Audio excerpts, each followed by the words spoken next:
اس لیے انہوں نے طلاق دینے سے صاف انکار کر دیا، تو ان کی بیوی نے گھر چھوڑنے کی دھمکی ان کو دی تھی۔ بڑے صاحب تو بدنامی کے ڈر سے خاموش ہو گئے تھے، اور اس طرح خاموش ہوئے تھے کہ ان کی بیوی کو معلوم ہی نہیں ہوا تھا کہ وہ اس خاموشی میں ان کے خلاف کیا منصوبہ بنا چکے ہیں۔ اس دن ان کی بیوی گھر چھوڑ کر ہی جا رہی تھی، اس لیے بڑے صاحب نے اپنے خاص ملازموں کو پیسے دے کر یہ سب کرنے کو ان سے کہا اور خود کام سے باہر چلے گئے تاکہ کسی کو شک نہ ہو۔ پھر اپنی بیوی کی موت کو ایک حادثاتی موت ثابت کر دیا تھا اور اپنے ملازموں کے منہ بھی بند کروا دیے تھے، مگر یہ راز ان کے ایک خاص آدمی کے منہ سے جانے کیسے نکل گیا تھا اور چند ملازموں تک پہنچ گیا تھا۔ ان ملازموں میں اماں بھی شامل تھیں۔ اپنے خاص ملازم کو تو صاحب نے اماں لوگوں کے سامنے زندہ جلا دیا تھا اور ان سے کہا تھا کہ وہ سب اپنا منہ بند رکھے اور یہ بات حویلی سے باہر نہ جائے کسی تک، ورنہ اسی طرح ان سب کا بھی یہی انجام ہوگا۔ سب نے اپنی جان بچانے کی خاطر اس راز کو سینوں میں دفن کر لیا، کیونکہ ان کی ماں جتنی مہربان خاتون تھی، خود بڑے صاحب اس سے کہیں زیادہ ظالم و جابر تھے، اپنے اصولوں کے سخت تھے، اور ان کی شخصیت میں بھی ایسا روب تھا جو اگلے بندے کو ان سے ڈرنے پر مجبور کر دیتا تھا۔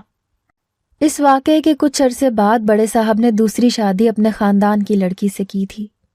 ان کی دوسری بیوی بھی خاصی مغرور اور نک چڑی تھی، ہر وقت صرف ہم پر حکم چلاتی تھی، اور میں نے یہ بھی محسوس کیا تھا کہ وہ بڑے صاحب کی بہن کو پسند نہیں کرتی تھی، جب بھی ہر وقت ان سے منہ کلامی ہوتی رہتی تھی۔ ان کی کم تو بڑے صاحب کی بہن بھی نہیں تھی، بہت غصے والی اور مغرور لڑکی تھی، اپنی بھابھی سے ان کی بھی ہر وقت لڑائی رہتی تھی۔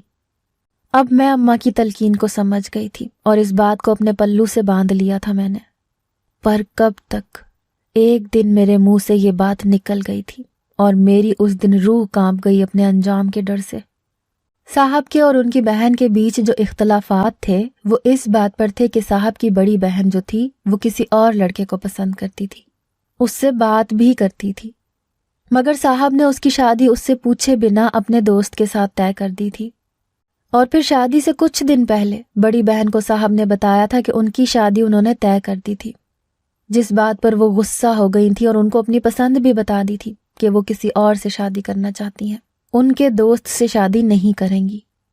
اور اس بات پر صاحب کی انا پر چوٹ پڑی تھی۔ انہوں نے کہہ دیا تھا کہ انہوں نے بات طے کر دی ہے تو بس شادی ہو کر رہے گی، کیونکہ بات ان کی غیرت پر بن گئی تھی اب، مگر ان کی بہن نے شادی نہیں کرنی تھی، وہ بھی اپنی ضد پر تھی۔ یوں اس بات پر ان کے بیچ کچھ دن تک اختلافات رہے، اور جب شادی سے ایک دن پہلے مجھے بڑے صاحب کی بیوی نے سامان دیا کہ صاحب کی بہن کے کمرے میں پہنچا دوں، تو میں ان کے لیے شادی کا سامان لے کر ان کے کمرے میں داخل ہوئی۔ وہ بے چینی سے کمرے میں ٹہل رہی تھیں، مجھے دیکھ کر غصے سے بولیں کہ یہ سامان کیوں لائی ہو، کس نے دیا ہے؟ میں ان کے غصہ کرنے پر گھبرا گئی تھی۔ وہ جی بڑی صاحبہ نے دیا ہے، آپ کی شادی کا سامان ہے۔ میں نے کہا تو اس نے وہ سامان مجھ سے لے کر زمین پر پھینک دیا۔ نہیں ہوگی یہ شادی، بتا دو اپنی بڑی صاحبہ کو، انہوں نے مجھ سے کہا، تو میں ان کے تیور دیکھ کر گھبرا گئی۔ مجھے خدشہ ہوا تھا کہ بڑے صاحب ان کو بھی ایسے ہی نہ جان سے مار دیں جیسے اپنی بڑی بیوی کو مارا تھا۔ مجھے اب معلوم ہوا تھا جو ان کے گفٹس تھے اور ان کا چھپ چھپ کر رات کو وہ باہر جانا، وہ کسی کو پسند کرتی تھیں، وہی ان کو یہ گفٹس دیتا تھا اور ان سے ہی ملنے جاتی تھی وہ۔ میں نے ان کی طرف دیکھا کہ آپ ایسے مت کریں ورنہ صاحب جی آپ کو بھی جلا دیں گے اپنی پہلی بیوی کی طرح۔ میرے ذہن میں فی الحال ڈر سوار تھا ان کے مرنے کا، اس لیے بنا سوچے سمجھے بات بول دی تھی میں نے، مگر وہ چونک پڑی اور میری طرف حیرت سے دیکھنے لگی۔ کیا کہا تم نے؟ میرے بھائی نے اپنی پہلی بیوی کو خود مارا تھا؟ تمہیں کیسے معلوم یہ سب؟ وہ مجھ سے پوچھنے لگی۔ اب مجھے معلوم ہوا تھا کہ میں نے یہ سب کیا کر دیا، ان کے سامنے مجھے نہیں بولنا چاہیے تھا، مگر اب بتا دیا تھا تو انجام بھگتنا تھا۔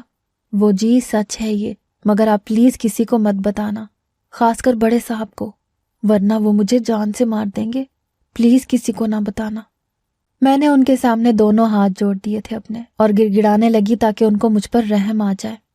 پھر انہوں نے پوری بات پوچھی مجھ سے، آہستہ آہستہ میں نے ساری بات بتا دی کہ انہوں نے کیوں مارا تھا اپنی بیوی کو۔ ساتھ میں ان کو تلقین بھی کی میں نے کہ وہ ضد نہ کریں، کہیں بڑے صاحب ان کے ساتھ بھی یہی حشر نہ کریں، مگر انہوں نے کرنی اپنی تھی، میری نہیں سنی اور میرے ساتھ انہوں نے شرط رکھ دی۔ ایک شرط پر میں یہ بات بھائی صاحب کو نہیں بتاؤں گی، کہ تم نے مجھے یہ سچ بتایا ہے. اگر تم… اور اس کے آگے جو انہوں نے کہا میری جان نکال دی تھی جیسے. میں نے حیرت سے ان کو دیکھا تھا کہ میں یہ کیسے کر سکتی ہوں. میں مر کر بھی ایسا نہ کرتی اگر اس وقت مجبور نہ ہوتی.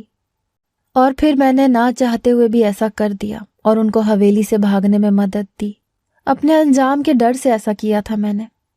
وہ تو حویلی سے بھاگ گئی تھی مگر اب سارا ملبہ میرے سر پر الٹ پڑا تھا. چونکہ ان کے بھاگنے کی بات بھی صرف مجھے اور میری ماں کو ہی ابھی تک پتہ چلی تھی اور کسی کو نہیں. اس وجہ سے یہ سب بھی مجھی کو کرنے کو کہا جا رہا تھا. اب سوچ رہی ہوں اگر میں میت بن کر ان کی بہن کی جگہ لیٹ گئی تو وہ سچ میں مجھے نہ دفنا دیں. اور اگر ان کو سچ پتہ چل جاتا پھر تو میری موت پکی تھی. میری اماں نے مجھے سمجھایا کہ وہ اس لیے اصرار کر رہی ہیں مجھے یہ بات ماننے کے لیے کہ بات پیسے کی نہیں ہے. اصل بات یہ ہے کہ ان کی بہن کے بھاگنے کا راز صرف ہمیں معلوم ہے.